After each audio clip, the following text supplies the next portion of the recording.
Good morning, kids. This is Pastor Tony, and this is today's Bible Spot. Here is today's video clip. Roll it, Ian. Why is it important to help others? Because that's how you can be a friend. If we help other people, it just makes us feel better and good. If no one helps people, then I don't know what our world would be. We feel very nice and we feel good inside that we've done that. And we feel like we need to do it some more and again and again. I mean, helping a person could mean that you would help the janitor at your school by picking up garbage. I mean, you're helping the janitor. It helps a lot to serve others because you're humble and you're able to do it because you're serving with a glad heart. Helping others was key to the new believers and the growth of the church.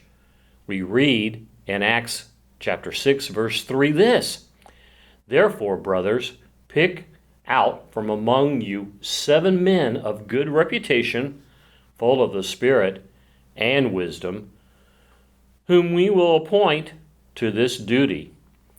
You see, the disciples couldn't do it all. It's kind of like a coach trying to play all the positions on the team at one time.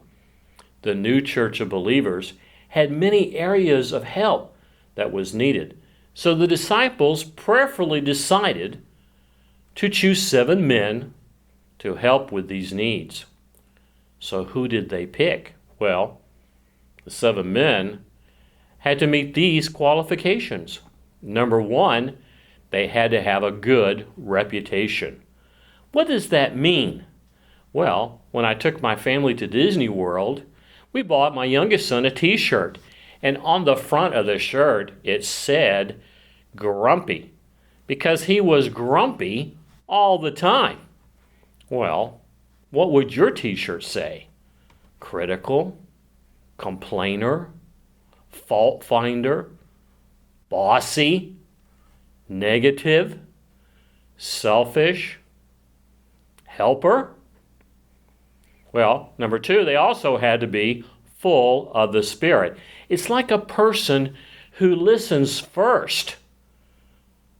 Then he picks up his cross and follows Jesus as he leads the way. Are you a good listener? And finally, they had to be wise. Sometimes you can be very intelligent. You can do math. I can't do math. But have very little common sense. Being wise means knowing the difference between what is right and what is wrong. It was like the disciples were choosing the 6th man for God's team, like the 6th man in basketball. The 6th man is often the person who can be ready to get in the game at any time.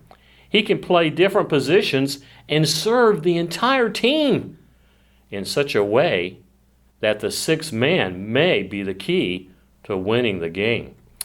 You know, I like to think of myself as the 7th man, a person who can help God at any time.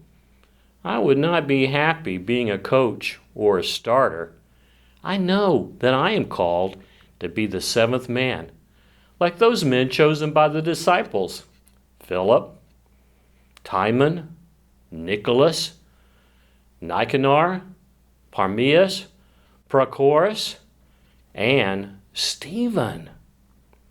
Each of these were God's 7th man.